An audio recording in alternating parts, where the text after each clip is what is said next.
All right, so this is the Dapper Down Daily Men's Panel. I'm gonna try to see if we can't do one of these every month, talking about different issues like hygiene, men's health, dressing dapper, manhood, and other topics about manhood and man's development.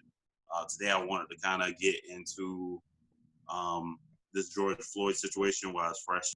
All right, so I was gonna ask everybody how they're feeling, but I guess we all kind of know that, so we'll just jump right in it. What were your thoughts when you saw the video of George Floyd, and what emotions did you feel? I'll go first. I tried to do all I could not to see the video. I think for me, I think it does something to a person, especially as a Black person, when all you see is Black and brown death. I think for me, it's been normalized. Unfortunately, it's been normalized too much, and so I still have not seen the Ahmaud Arbery video. While I understand what happened, and from seeing the clips, I can fill in the blanks in my mind of what happened. So for me, of course, I've seen the officer and his knee on his neck, and so I understand that's basically the full totality of it. But I just can't watch it. I don't want to watch it because I can imagine what happened, and so I just to protect my own mental health. I didn't watch it, but to answer your question more directly, it's anger. It's anger. It's sadness. It's all those emotions. For me, I rise up. Anybody else want to jump in? Yeah, I'll go. For me, when I first saw the video, for the first time, I know in college, that's when, I want to say like my junior year, that's when the Trayvon Martin incident happened. But for some reason, this incident just seemed to hit different. Like I actually shed some tears, like after 2 days after it happened. And I think it was more so because you literally watch like his life literally evaporate in 8 minutes and 48 seconds. So it was an emotional time, but at the same time, it sort of inspired me to keep going along the route that I'm going on, to be a crusader for social justice and transformation. Because like I look at George as that could have been my brother out there getting his knee knelt on, or any of you. It really shouldn't matter. Just seeing someone's life being taken like that, it hit me different, like to a point where I was like, it's no time to be silent, no time to be comfortable. It's work out here to be done. Be emotional, dwell on it, but know that change has to happen, and you have to do your part to make sure you see to it that change does occur. You good with that? I'll chime in, man. Yeah, go ahead, D. Truth, man, listening and kind of flashing back to that video in my head, man. I know, I think I might have caught it on Instagram, and I cried for the last. It's like, it's crazy because the timeline, the sequences of events, the sister Breonna Taylor, and from that last one, man, I was thinking. I was like, okay, bet, this crazy that it happened. Me and my wife cried, and I said, okay, this is the jank that's gonna make America see, because finally they got a brother in there that's locked up. The situation, because he shot the officer and everything. And I'm gonna tell you why I connect back to this one. Of course, like you said, man, we kind of grow numb to it. But then you're like, God damn, man. All right, I didn't think this one right here with Brother Floyd, man. It was surprising, but this one was the tipping of the iceberg to really. It's weird, but it's like, dang, this is what needed to happen for everybody, to start. You seeing messages on Amazon and things of that sort. I'm like, man, this is what's been going on for a minute, man. And like James was saying, just how, just not dwelling on the emotion and act on that. Because I really ain't want to keep on looking at them videos and feeding my brain that, man. I just wanted to be active. And since I do music, I'm like, all right, let me tune into this, you know, kind of put this energy into that. So instead of just being, you know, and I'm just keeping out of motion, just channeling it towards the music and just helping out some of the youth that's around. So there. Thanks. That's my piece. Hey, Theus, we're talking about how we felt after seeing the George Floyd video. I think LaDainian's about to chime in, and then I'll get your thoughts if you want to. Okay. So for me, I think I first saw the video on Twitter. I initially ignored the video. The first time I saw it, the second time I saw it, the third time I saw it, I couldn't watch another video like that. I think we all had the same sentiments. I finally watched the video at the third time. I was like, all right, this might be a serious one. This might be the one that might be a catalyst for change, because every other video I've seen, the outcome has not been positive. There has not been an indictment. There has not been a conviction. There has not been a just sentence.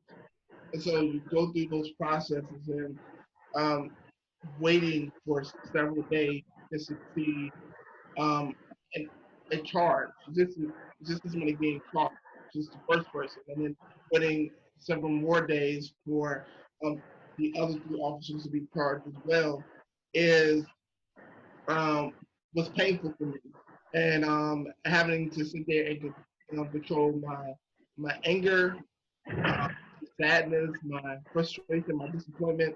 I felt all of those things in those moments, and it was probably a few days of just sadness and reflection. I don't think that I was able to really shake it. I tried to do quite a few things. I tried to listen to gospel music. I tried to get my mind right, try to get the spiritual thing, but I just could not shake it, because even in the moment, it seemed like even the gospel songs wasn't speaking to me. It seemed like I was afraid of him, and when the old song No Weapon came on, I was like, what happens when the weapons start to prosper? It didn't make sense.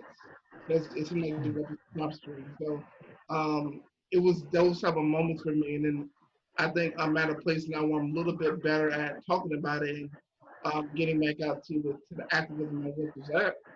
Because now I was striving to pass Whole Foods, and I see a whole bunch of different nationalities, ethnicities out protesting, and they look nothing like me. And I think America is finally starting to get it that, our lives matter, and that we need to begin to cherish those moments. So, I just want to applaud D'Angelo for not only acknowledging the life of our brother George Floyd, but also our sister Brianna, and make sure that we also say her name as well, because there also needs to be justice for her. I think I felt about the same as everybody else. My emotions were all over the place, but the worst feeling in the world for me was when I saw the video. My son was in front of me watching TV, and I was sitting there thinking, is my son going to have to deal with the same things that we're dealing with today? But then an even worse feeling came upon me, because I thought about my dad having to go through that. And I thought about my dad's dad having to go through all this stuff. And it's just a continuous cycle of the same conversations. Like, how do you all feel about going out and about, let's say anything could happen, maybe your lights are off or whatever the case. How would you feel if you got pulled over? What's that instant feeling that you feel as soon as you hear some sirens by? Whether it's coming for you, whether it's just passing you, what is the feeling that you feel? For me, it's always a feeling of anxiety that instantly flares up. But again, I'm not my father and my grandfather, but I'm from Atlanta, and all this prejudice and racism and stuff, like that was still prevalent for me growing up. Like it did not change until the mid '90s. So Somebody posted something on social media like, "What age were you when a gun was pulled on you by the police?" Well, for me, I was probably 11.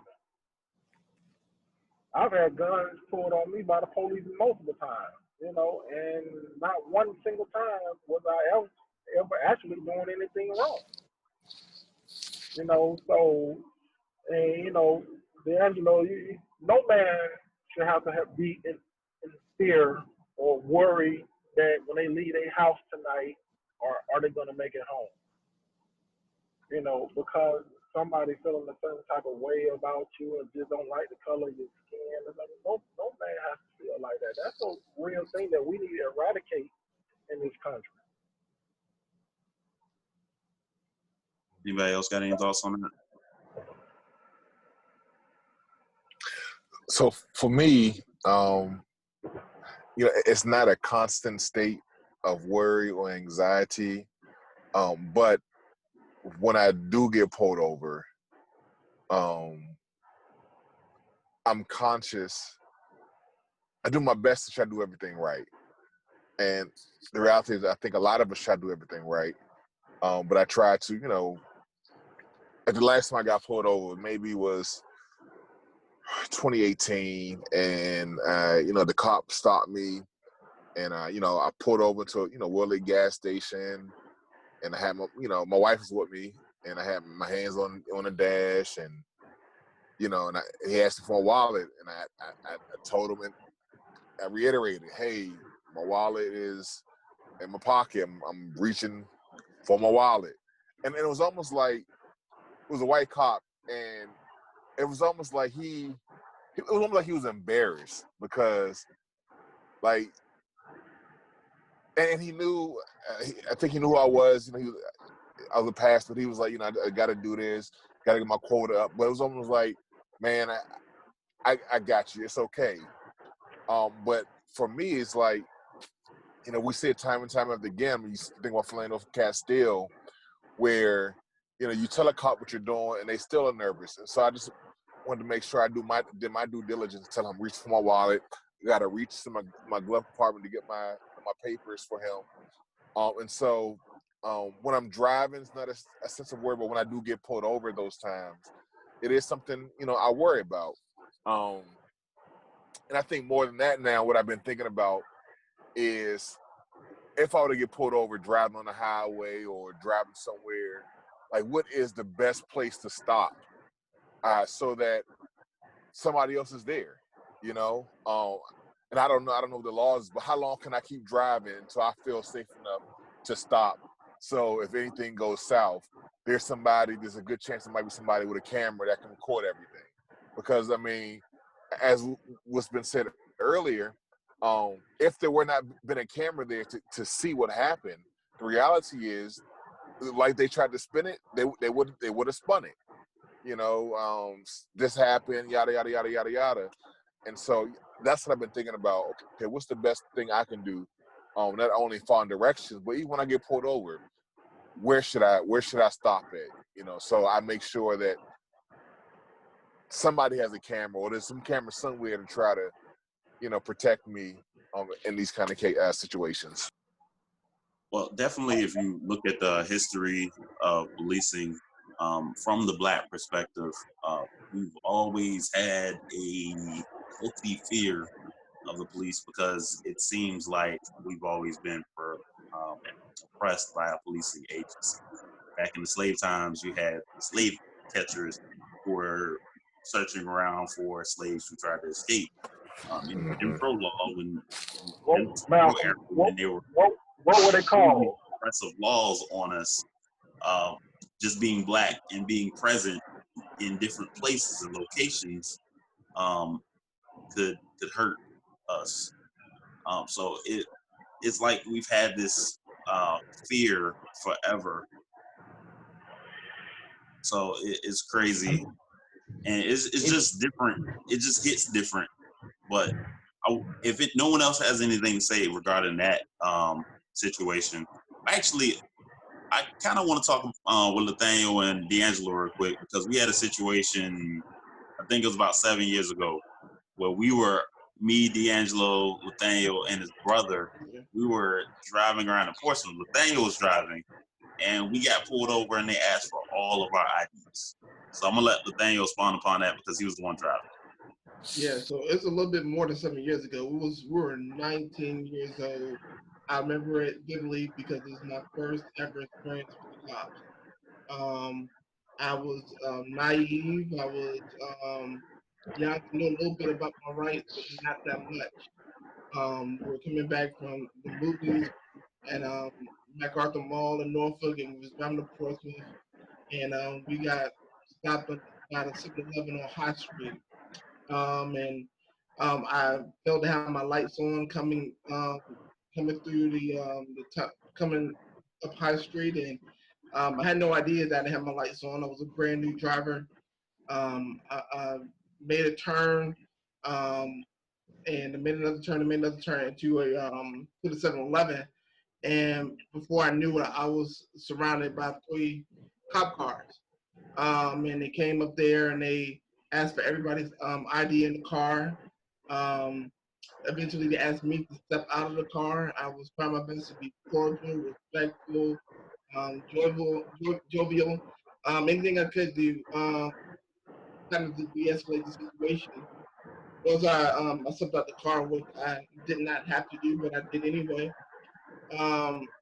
They proceeded to ask me if I was on drugs, if I had used any drugs, with any coffee grounds in my cup holder, if they were weed particles, and then they proceeded to after me explaining everything and what I was about and who we were all hanging out with.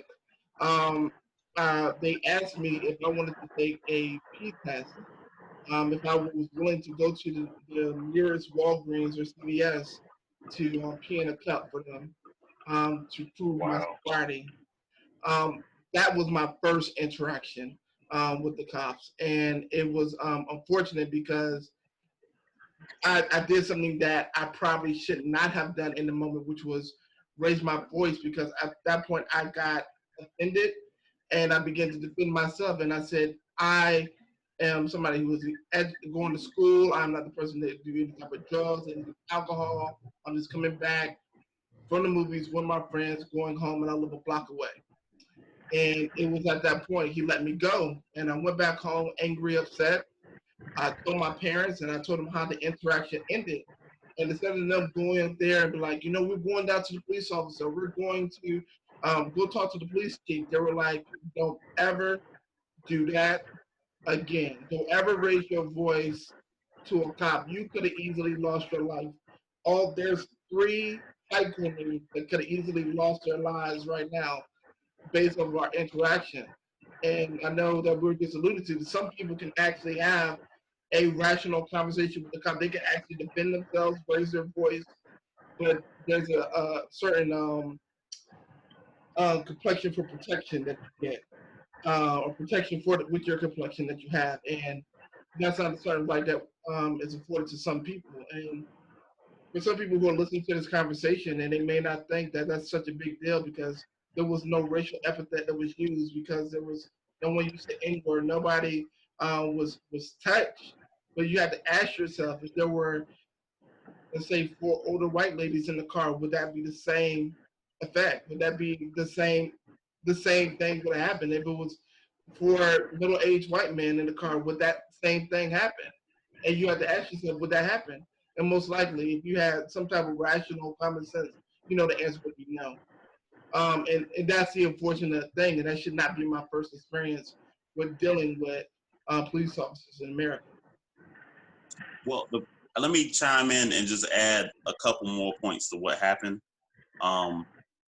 Before we left and everything, not only did they ask everybody's ID in the car, but they looked in the back of the car and saw 2 individuals that they were unsure about for whatever reason, even though there was nothing suspicious going on in the car. We weren't doing anything. And they was trying to chime in. They moved from the driver to the 2 people in the back. And even though they were addressing you because you were the driver, they held us even longer because they were suspicious of D'Angelo and your brother in the back, even though they hadn't done anything. They weren't even the person driving. We didn't figure out why we were getting pulled over because initially they said it was our lights, but I pointed out to you that your lights were on. And so we were trying to get down to the bottom of that. And we got held up for a good 20, 30 minutes. And then he decided that there was a more pressing issue that he had to go tend to. So he got in his car and left.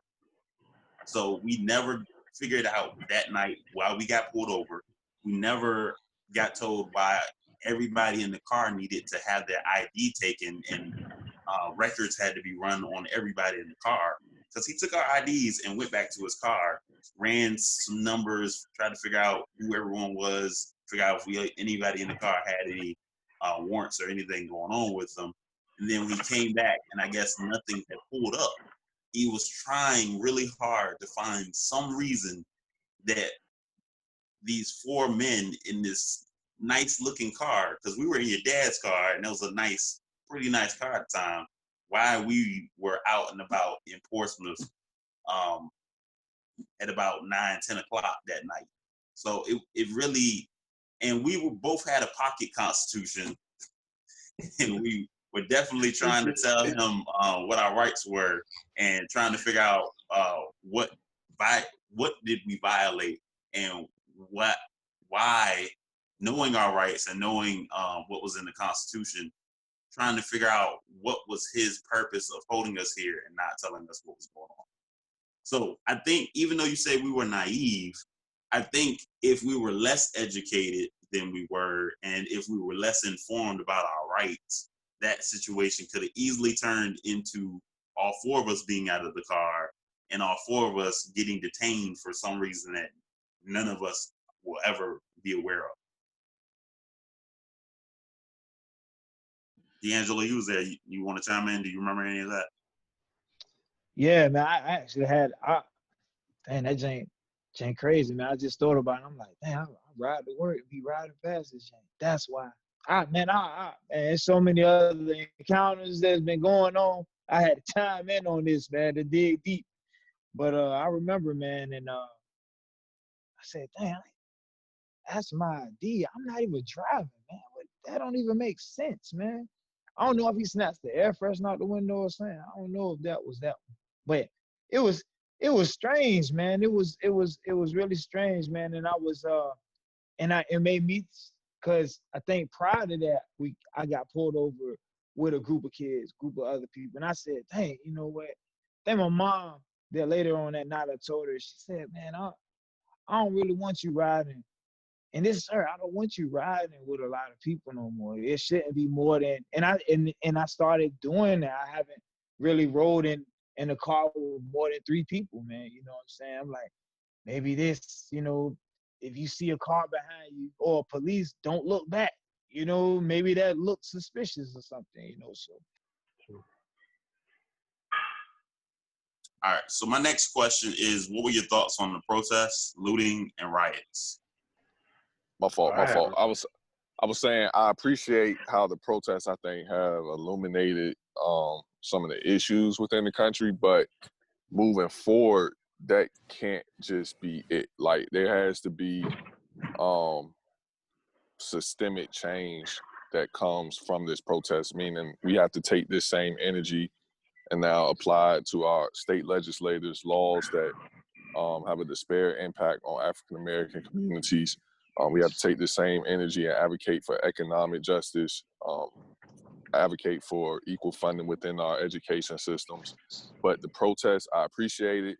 The looting, we don't really know who is actually doing the looting. I've heard that the protests have been being infiltrated by outside persons who have different agendas. It's not necessarily the protesters who are actually trying to raise their voice for justice and change that are necessarily doing it. We don't know, so I can't really speak to that. But I just hope that the energy we've put into the protests, we take that same energy to really addressing the underlying issues that have been in our country since we came here in 1619. All right, quick. And I don't mean to get biblical, but I am a biblical and faith-based person. And I think a lot of times, like when we think of civil protests and how we say that we don't really see a lot of change that comes from it. I think we have to start disrupting the ways in which our oppressors have been able to accumulate the wealth that they've been able to accumulate. And I want to reference, there's a story in the Bible when the disciples were out, I believe it was on the Lake of Galilee fishing, and Jesus tells them to cast their nets and come with me and I'll show you another way. A lot of times we read that just for the face value of what it was, but in a way that was a protest because they were out there fishing for the Roman government. And Jesus says, cast your nets aside. Stop helping contribute to the wealth of this Roman government that's oppressing you. Come with me and I'll show you another way. There was no bloodshed.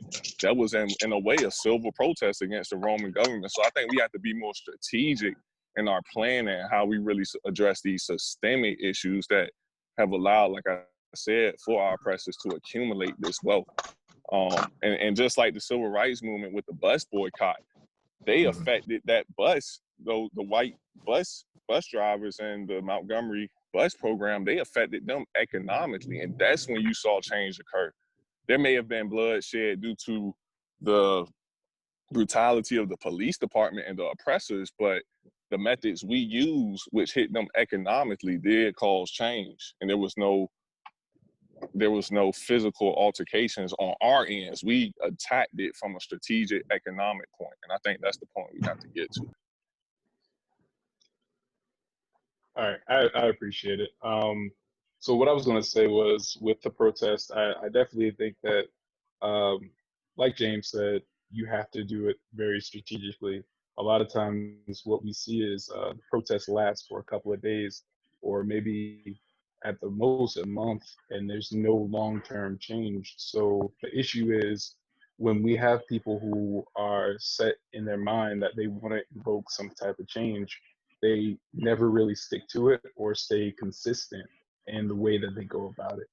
And talking about the whole riot things, I can say that I can't really condone the riots because I know that with the system in place that is in place, it's only furthering putting people of color in jail and taking away the rights of our people. And I know that when it comes to damage, a lot of times we talk about the damage that happens in our own communities, and that is important. But we saw in the protests, well, not even in the protests, in the rioting, a lot of people who were affected were people who lived in public housing, and the places that they had to get to was usually uptown. They had to take the buses, but a lot of places were destroyed. So it hurts us twofold. I don't want to see anybody or any person of color who is trying to create change be put in a position where they get more power taken away from them by being put in jail or even lose their life. I do agree with peaceful protests, but I believe that there should be some kind of long-term change after that. And that's with working in your community. We can always change things. And I know people say that systemic racism is keeping us down, and it is. But I think that we can change our own communities and work with how we go about things, and even coming together as a community, policing a police that police us, and making sure that when something goes down, we have each other's backs. I want to make sure that everybody understands that, like, we definitely can change things if we work together, because oftentimes we have so many people who have so many different viewpoints, and we got to understand, like, we are being divided. I really do believe that we are being divided by so many little things that don't matter at this point in time. Like, yes, you have different opinions of like how certain things should be handled, but if we all agree that police brutality, especially against people of color, is the big issue, then we have to work together and try to create some kind of change. And I don't think that rioting is as effective as working as a community and stopping to finance companies that will come in and don't provide long-term change. So I guess that's really my stance. I want to make sure that I came across and said what I had to say. But I just really believe that I don't want people going to jail. I don't want people dying or looting at all. because I feel like there is a better way, just like James said. And I feel like if we work together and we work with all the people of color, because at this point we are the majority, and we create some type of change, there's no way that they can stop us. All right. Anybody else want to chime in before I give my final thoughts on that? We move on to our last two questions. I want to add something to what the other gentleman said. Sometimes there is a need for peaceful protesting. More so than that, it's a time for having a strategic plan. But these things pop off, and it's not like the civil rights era where we watch it kind of slowly build. These things are just happening, and so we respond accordingly. Add on to the disciples and Jesus. Hell, that might have been the last successful peaceful protest, because again, we always tell the pretty pictures of what Dr. King and the civil rights movement went through. Yeah, let's regurgitate the bloody stories. Tell them, because that peacefulness, it didn't get them where they need to be. And the reason the boycott was effective is because at that particular time, Black people were still in servitude. We did all the dirty work, all the dirty jobs. So, yeah, of course we had to get to work, and we affected them a certain type of way. Why? Because the white people didn't want to do the jobs that we did. Things have changed dramatically since that time. I don't know if you guys pay attention or not, but if you haven't, I want you to kind of research a little bit and look into all your metropolitan cities. And what you're gonna find is you don't see us living downtown anymore. Why? Because we're not in the age of servitude anymore. We're in the age of information, which means they can do it from buildings, they can do it from the comfort of their own homes. So a lot of things that they needed us for in the past, they don't need us for, which is why you're seeing all of the projects being torn down near all the downtown things. Because why? They want to come in and make it pretty and pay pennies on the dollar for it, and they want to sit around and drink lattes and think life is good. Meanwhile, they also don't want you to have access to public transportation out in the suburbs. These things are happening all the way around the country. Difference of opinions, being unified, I do agree that we need to be unified. Coming to a singular thought process, that didn't work out for us in the past also, because as you see, they assassinated our leaders when we were kind of all unified and on the same wavelength. So we do have to come up with other strategic plans, but peacefulness, they are not responding to that. Here we are, 2020, now, even with the NFL having to release a statement acknowledging the fact that they were wrong. We tried peaceful protesting 4 years ago. Yep. Kaepernick told y'all why he was protesting. He didn't raise his voice at nobody. He never screamed at anybody. He organized in the communities, and he tried to get us to go on, man. We didn't believe him. We just, well, okay, that's just cap. Now here we are 4 years later. All hell is breaking loose. So at what point do we get a little bit more aggressive in our measures? Oh, last thing. Last quick thing. I ask each and every one of you, because if you paying attention again, the narrative is, they're trying to spin the narrative again into the voting thing. If you're going to tell people to vote, give them some candidates, give them an avenue, some backdrops of potential candidates. Telling people to vote is semi-reckless right now. You go to the polls and you're staring at a piece of paper with a bunch of names, and you have no earthly idea of who these candidates are. You voted in the dark. If we're going to encourage people to vote, let's educate them to who the candidates are. Find out some information, post information, tell them how to go find the information of who the candidates are. That's how we make real economic change, legislative change, knowing who we are actually putting there. Going to vote just to say that you vote that's not doing anything. Putting your little sticker up on social media saying you voted and shaming people who have not voted, that's That does us no good. We've been voting.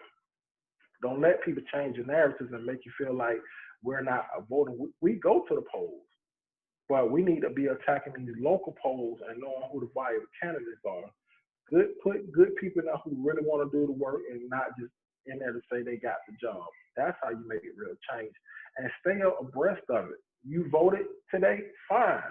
What are you doing tomorrow in the next week? Because a lot of times we do go vote and then we don't pay this thing no attention again until voting season comes back up.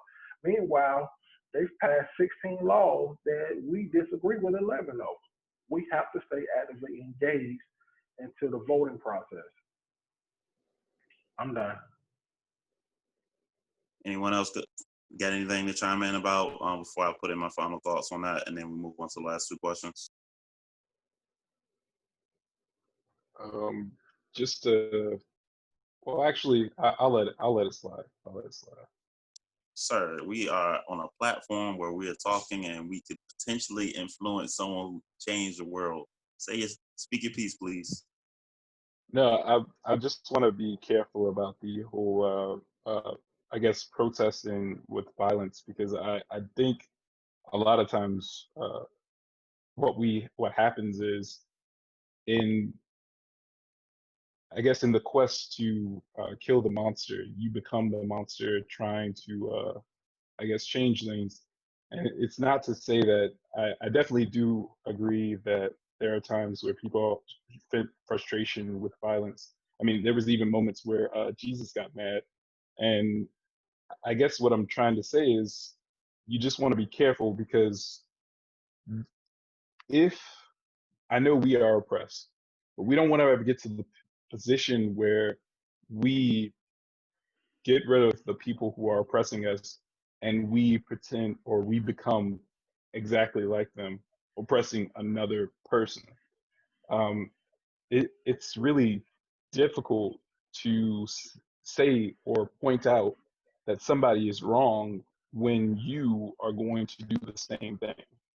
And it's really, you have to draw the line in the sand to know how far you're willing to go for what you want. And I definitely want us to get to the point where we have no oppressors and where we can get to the point where we're happy with everyone. But if we're willing to sell our soul for it, I don't really necessarily say that I want it, because I really do believe that I think our treasure is not here. So I don't know if I want this earthly treasure for something beyond. Joseph, I love the fact what you just said, and I'm glad that you're advocating for a different avenue, and that you're doing it with a strategy. And I love the heart that you have for nonviolent protests.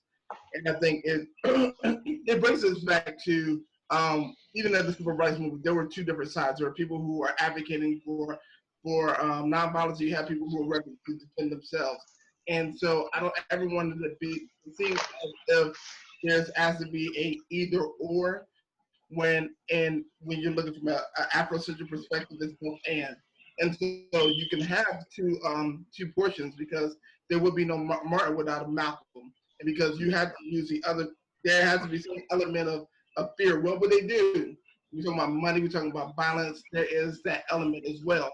And so, and I don't want to get caught up in the fallacy of that one, a protest is un-American, because America was built on protests. If we look at the Boston Tea Party and the history of that was destruction of property, that was looting, that happened, and now in the history books we celebrate it. We can't go against the fallacy that said this is unchristian-like, because Jesus himself went into the temple, turned over tables, and brought out a whip because he saw injustice. So we can't say that that's not the case either.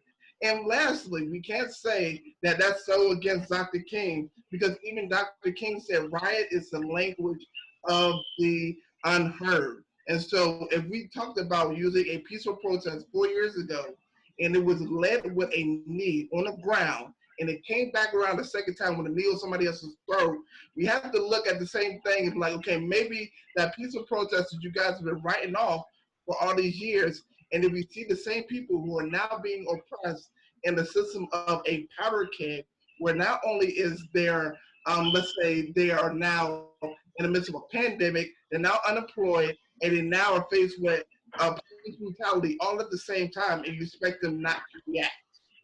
It's not going to happen. And so what we have right here is a very difficult road that we have to be able to juggle. And the last thing I want to see is outside influences saying that the destruction of property is almost as bad as the destruction of a life, because it's not the same thing. I don't want to see people whose timeline is filled with somebody saying, you know what? I can't believe they're out there looting. I can't believe they're out here rioting. I can't believe they're out here burning up stuff. But I don't see 5 posts talking about, I can't believe they killed Michael Brown. I can't believe they killed Trayvon. I can't believe they killed Eric Garner. I can't believe, no, I need you to have that same energy. When a black man get killed, and when you see a Target get burnt up, it has to be the same energy. And that destruction of property that you feel like so strongly about, it can be rebuilt. But for my life, it cannot. And so I don't ever want to feel like I will not say that we should go out there and go burn, but we need to have strategy. And I like the fact that you advocated so much for the strategy. That's what we need. We need to know. We need to go vote. We do need to go out and protest. Yes, we do need to go out there and put our money where our mouth is. Yes, we do need to go out and continue to have mentoring programs like we have right now. It's not just one thing that we have to do, but it's both and. It's good to hear everything from everybody. I definitely believe in everything that everyone's saying. And it's not easy. I don't want anyone to think that this is easy, because slavery and oppression took a lot from our people. Slavery kind of took our history, it took our culture, it took our identity, it took our language, it took our pride as men and women away.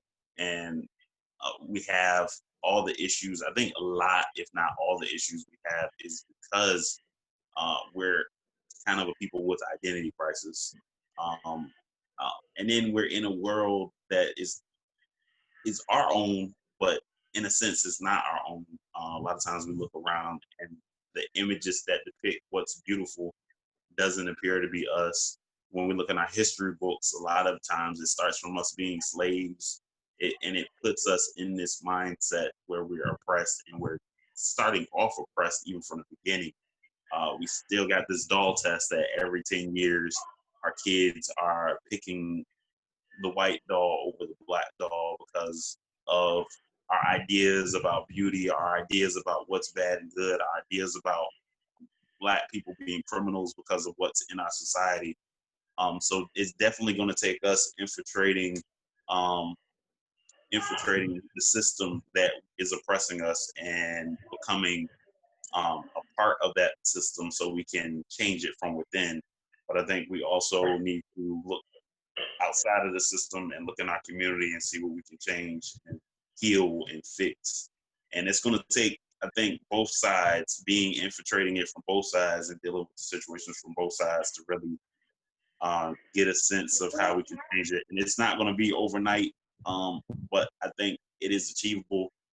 And I think we can do it if we all put our heads together and we all do our part. All final thoughts. If anybody got any last words, anything, but I'm out. I'm done with it. All the final thoughts is thank you for putting this platform together. Very educational, very well needed at this particular time. I think it's something that we should bring back around sooner than later because I think more people need to hear our thoughts and opinions on things and maybe share some of their thoughts and opinions. Good dialogue like this is how we grow as a community. This is how we begin to make changes from this platform forward. We talk about it, then we put some action plans in and be about what we say we're going to do. So again, I appreciate you putting this thing together and inviting me on to it. All right, and once again, thank you all for taking time out of your business schedules. I know we took about 2 hours, but it was great conversation. A lot of great things. It's great to see that I'm not alone in this struggle, in this battle, and you all, even though we might have different perspectives on different things, we all want the same things. We all want the same end result, the same end game, and we're all as passionate about it, regardless of the fact that we might have some differences in opinions with different strategies and different approaches to how we deal with this. And that's kind of why I wanted to put this together, because a lot of people from the outside see Black thought, see Black people, and think that we all think the same, think we all have the same ideas and same mannerisms and the same everything. And we're very diverse people, and we're different. We have a lot of different cultures within our culture, and we have a lot of different things about us that a lot of people don't see, because they think that when we come together all on these subjects, and because we're all unified on these subjects, that across the board we think the same and we do all the same things. So I just want to show our diversity. I want to show our power and unification as well. And I really thank all of you all for coming out and speaking your piece and bringing your thoughts to the table. Yeah, man. Thanks for having us. Thanks, Mark. Appreciate you for organizing this, man. Thank you.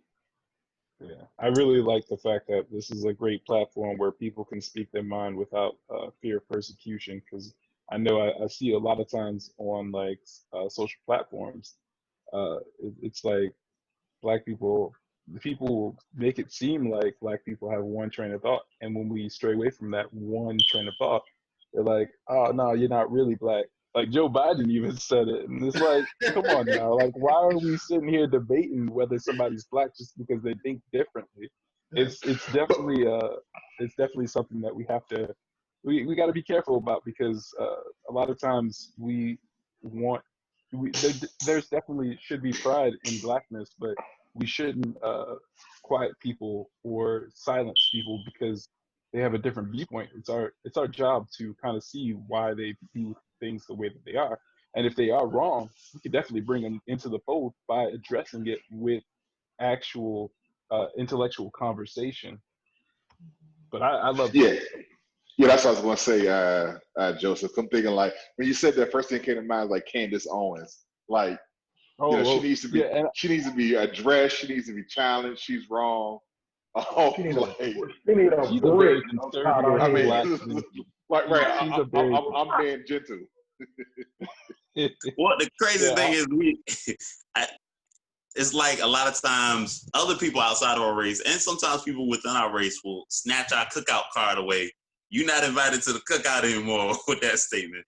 But the crazy thing is, when this protest and everything went down, it's like the world was waiting for us to finally stand up and say we're not taking this anymore. And then France showed up, Germany showed up to the table. It's like all these different people from different walks of life was able to unify because they're all feeling the same oppression all over the world. And it was, even though I still have my reservations about whether or not this is finally going to be the end of this conversation, it was great to see a whole world come to the table or represent in the protest. Now, I ain't saying everybody came to protest. I'm not saying everybody's a part of it. What people fail to see is a lot of times in protests, there's a lot of cowards who stay at home and don't speak and don't voice their opinions. And it's only a few people out there getting hit with the billy club. There's a few people out there protesting. It's a few people out there really about to die for the struggle, while there's a bunch of people. Nah, I ain't going out there, bro. You can go ahead and fight that battle for you. I'm for you all right here at the kitchen table, but I ain't going out there. So it was great to see the whole world kind of show out. LA was showing out.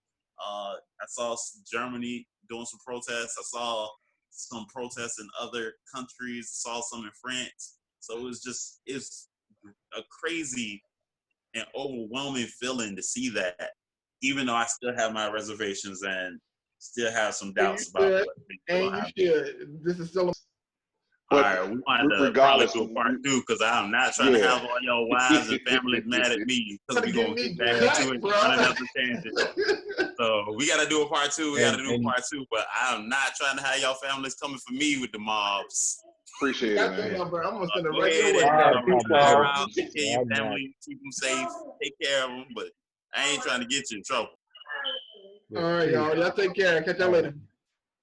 All right, peace.